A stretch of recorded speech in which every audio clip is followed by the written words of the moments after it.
Welcome to the Connectors Podcast, the show that explores the importance of making meaningful connections for personal and professional growth and happiness. We will share how building and recognizing strong connections in life can help you achieve your goals, find fulfillment in your work, and how you can create opportunities to build a purposeful and fulfilling future. Come along for the journey and let's connect.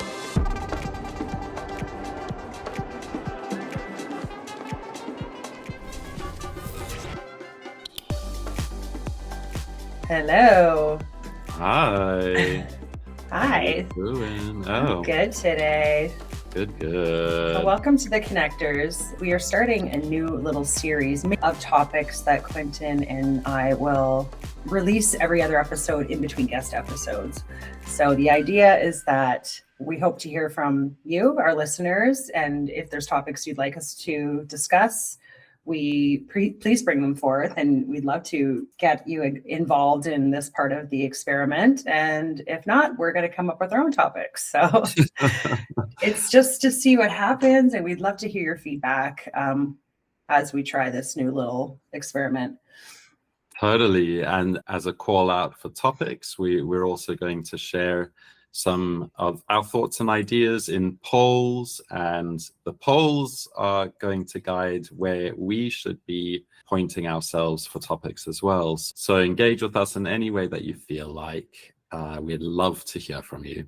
But yeah, so you were chatting about this really cool topic. Yeah, so I was on Instagram flipping around as I do, and I found this ad for the Pear ring. I don't know if anyone else has heard about it, but what it is it's a social experiment to help people meet in person. So a lot of people are frustrated with the dating apps. I guess the stats are, I was taking down some notes, and this is weird. Actually, 67% of people that use dating apps, it says 69% of them actually don't like using it. So the numbers don't seem to match there, but I thought that is interesting because I have used them myself in the past, and many times I've just, I'll be on there and then I give up and I'm like, this is not for me. I end up, you kind of get excited maybe about a conversation and then it fizzles out, or someone jumps right to something sexual and you're like, wait a minute, I just wanted to know your name, Day two of chatting with you.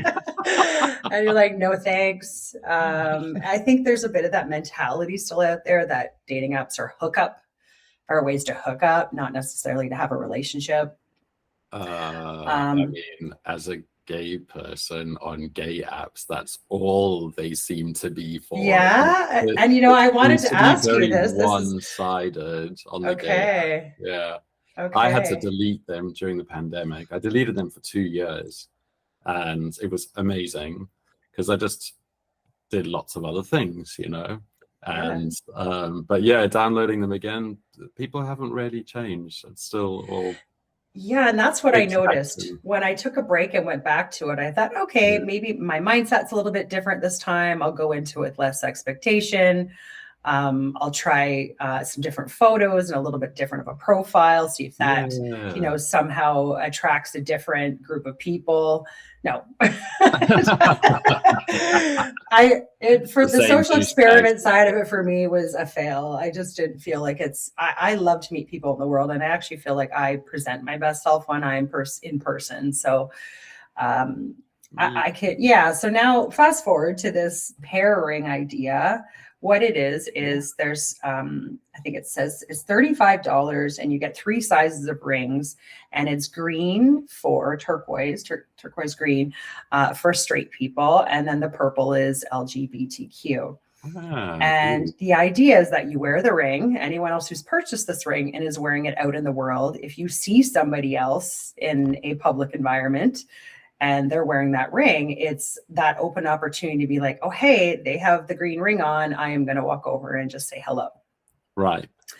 And it's, this idea of trying to spark up more human connection again, as opposed to the virtual or online connections that we've been trying to use through dating apps over the last, 10, 20 years. I think it's such an interesting idea. And honestly, there's been this come back after the pandemic to like going face to face, going for after work drinks or whatever, you know, hanging out with my friends for a longer period of time, like the afternoon. And, you know, it's important to do that face to face. I just wonder how open people would be to actually go over to someone and be like, hey, that's an interesting ring that you've got on. Is it a Pear? Is it a pear ring? Is it a pear ring? Pear, yeah. Cute. And I agree, because there are some concerns, and I was reading about this on their website, and we'll put that in the show notes as well, that, you know, people are concerned about women, especially creepy guys, coming up to them. Or it's ring just because, right, just because you have it on, and then maybe it's like it's too much of an open invitation, and it might, you know, with the wrong people that are wearing it, potentially it could. But I think the idea is, if you're purchasing this ring, you're open to talking to somebody in person. So that's step one. So on a dating app, what I noticed is that some people, I think, just want attention. They don't want to meet you in person. I think they just want to text, and they want, you know, who knows, maybe they're in a relationship already, or they just want some, you know, side sexy chat. Sexy chat. I like that, side sexy chat. Yeah, and I'm sure that happens a lot. So for me, I would go into the mindset of, if I'm buying this ring, it means that I am open to go talk to somebody in person, with the thought that, okay, we could start a chat. This doesn't mean I want to date you, right? Maybe you just become friends with that person, and that opens up, you know, opportunities in itself as well. So it's really about your mindset going into it and how you want to approach it. I do really like the idea of just, I hate the word icebreaker, but a little icebreaker, you know, that just sort of says, hey, I would welcome an invitation to walk around with a coffee. Yeah, without having like a big sign on your head or something. It's subtle. Like, it's subtle. And I think it's kind of cute, actually. But I was watching there's this guy I follow on Instagram. His name is Chris Wilkes, Willx. And he talks a lot about relationships and dating and people and those types of things. And I've thought of this personally, and I've had this discussion with a friend as well, and it really just blew my mind. But he said the confusing part about dating right now is that, okay, the stats he said were 86% of women want a man to approach them. 50% of men are afraid of approaching women because of like Me Too, you know, and all of those things that we've obviously have been brought to light in more recent news.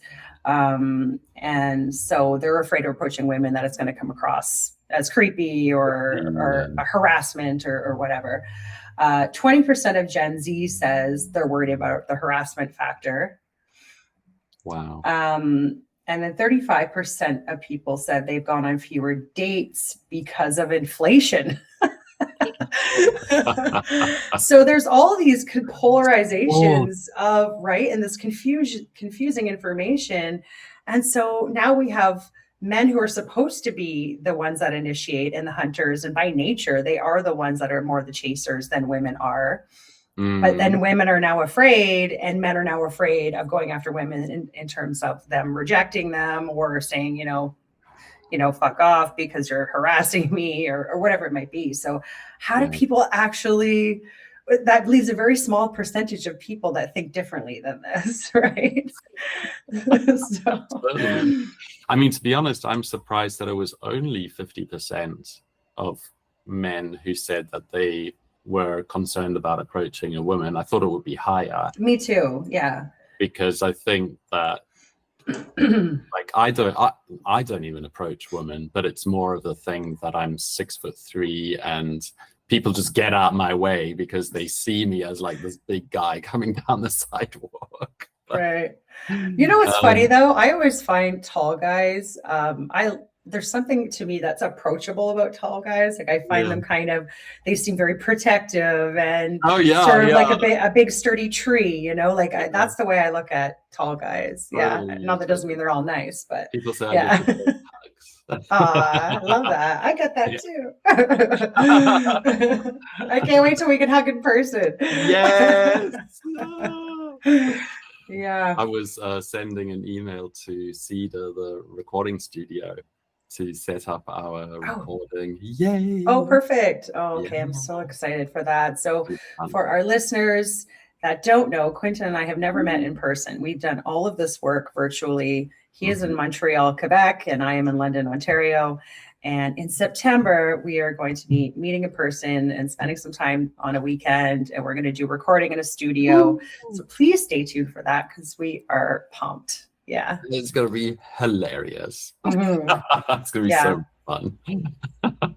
So yeah, when I think about this, I don't know how much more time we want to spend on it, but it's, I think about, for example, episode 8, when we had Chris Kobaba on, because he talked about AI tools and how now there's, this for people who maybe have a hard time having connection out in the world, or more that in-person human connection, maybe for somebody who might be neurodiverse or someone who is a little more introverted, etc.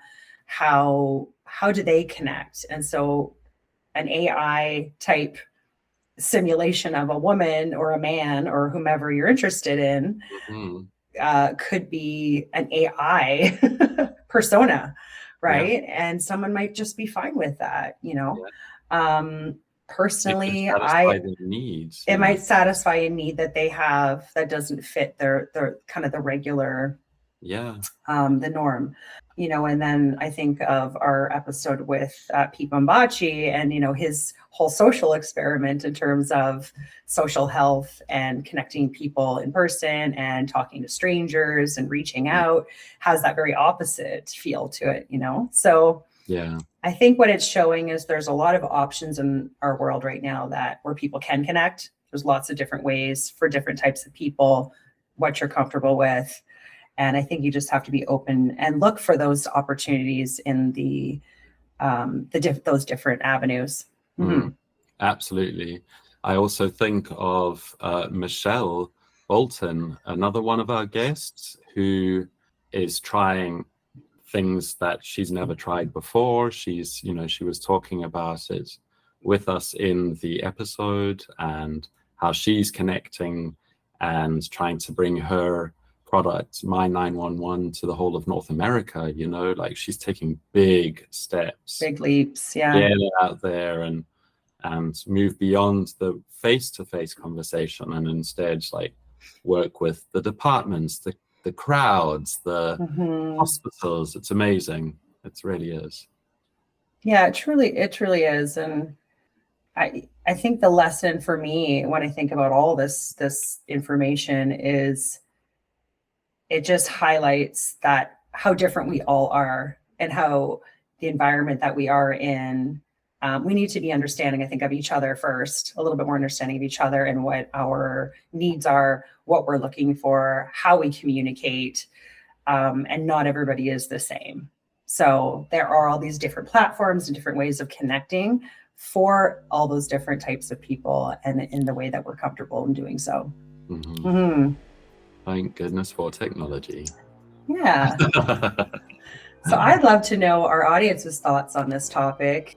What are your experiences on dating apps? What are your experiences talking to people in person or meeting people out in the world, either through friends or groups that you're in? How has it affected you or changed your view on the way you date or view other people? So yeah, I'm very curious. Just because we could talk about this all day, I'm sure. We sure could.